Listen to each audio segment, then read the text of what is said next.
Hey guys, Eber here with HowToConnects, and today we are talking about M.2 drives, more specifically about non-volatile memory storage solutions, otherwise known as NVMe. We've seen these type of drives slowly making its way into notebooks and high-end desktop systems because it promises a fast, efficient, and compact storage that can easily be installed onto a motherboard. Fortunately, Samsung contacted us about their new 960 Pro, and their timing was just perfect. This happens to be one of the fastest drives on the market, claiming read speeds up to 3.5 gigabytes per second. So I know it's a bit of an overkill, but I wanted to show you guys my whole experience with the upgrade and how it turned out. But before that, let's talk a bit more about M.2 and its various features, plus how it will factor into your purchasing decision. Right now, M.2 is broken into two different formats, or speed bins. I'm going to leave Intel's proprietary U.2 on the sidelines. On one hand, there's a SATA-based standard that operates at very much the same speeds as today's regular 2.5-inch SSDs. For instance, take this crucial MX300 525GB M.2 SSD. On the other hand, there is Samsung's newer NVMe format like the Samsung 960 Pro, which utilizes up to 4 PCIe lanes to potentially achieve some real incredible speeds. While the speeds being achieved here can shoot some of these drives into the enthusiast market, many can be considered as great upgrades.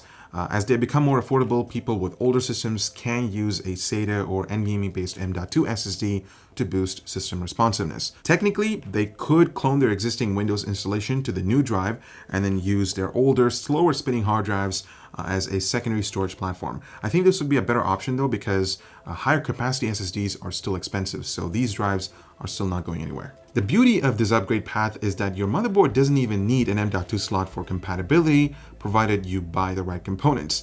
Since the NVMe format communicates over the PCIe bus, all you need is a cheap M.2 PCIe to PCIe slot adapter like this one, or even this, and a free motherboard PCI slot. I'll make sure to leave links in the description down below. Let's kick things off with compatibility. NVMe was launched right around Intel's Z170 launch, so if your system's based off that platform or even higher, you should be fine.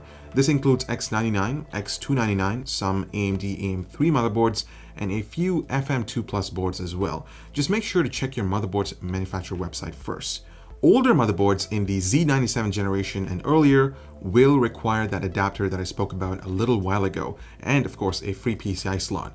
Many of those adapters are backwards compatible with PCIe 1.0 and 2.0, but be careful. If your old motherboard doesn't support the NVMe protocol, the drive won't be bootable without jumping into a few hoops first.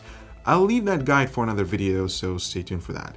Next up is size, and I don't mean the capacity but the actual dimensions of the M.2 drive. Generally, they're referred to as Type 2242, 2260, and 2280. It's just a short code for saying how long they are in millimeters. So in my case, this 960 Pro SSD from Samsung comes in a 2280 configuration, meaning it's 80 millimeters long. So make sure to check your motherboard specifications to see if it can host the type of drive that you're planning to upgrade towards soon. Now, to quickly go over some of the system components, I'm using an Asus Maximus Code motherboard. It's a Z270 based motherboard with a 7700K, 32 gigabytes of RAM, a GTX 1080, and obviously my 4TB Western Digital hard drive that will be upgrading to this monster. So let's hop into the upgrade process.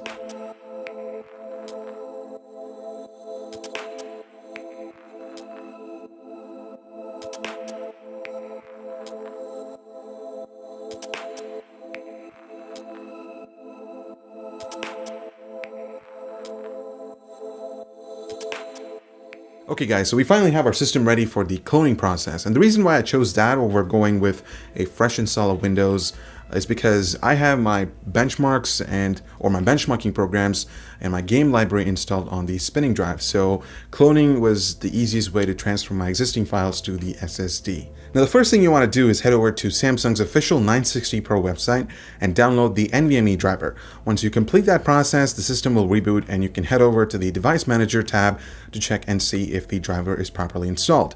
Then what you want to do is initialize the drive under the Disk Management tab. This basically creates a new partition and formats the drive so you can assign the drive letter and the name of the drive to your desire. The last step is to download Samsung's data migration software. This is what we'll be using to clone the existing Samsung WD drive to the 960 Pro SSD. The process is fairly simple. Samsung has done a really good job with the UI, so first-time users won't have a problem spotting things. As you can see, I chose my source disk, then the target disk, and proceeded with the cloning process. There's also an advanced cloning option that essentially scans your existing drive and gives users the option to exclude certain folders or files that they don't necessarily need to clone. This is an excellent option in my opinion because, say for example, if your NVMe SSD is smaller in capacity when compared to the spinning drive, all you need to do is clone your operating system and a few applications that you use on a regular basis and leave the rest on the hard drive. Samsung's complementary Magician software is an excellent tool to monitor the SSD.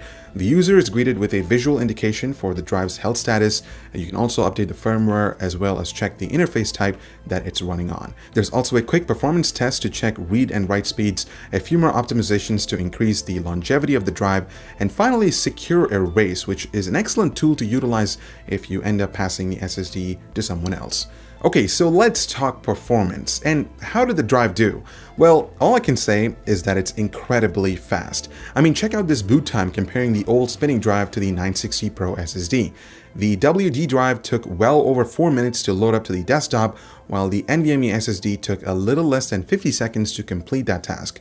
That's 5 times faster, which is awesome. My next test involved a folder duplicate transfer, which was about 20 gigabytes in size, packed with 4K videos, a few game folders, and Excel files.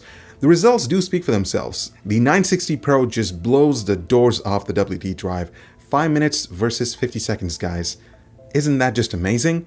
What about gaming? Well, I was excited to test Ghost Recon because A, it's a graphically intensive title, and B, loading up the game along with missions take a chunk of my time. So it's a great way to test each drive's read performance, and just as expected, the 960 Pro SSD was faster during the initial game launch by about 20 seconds when compared to the spinning drive.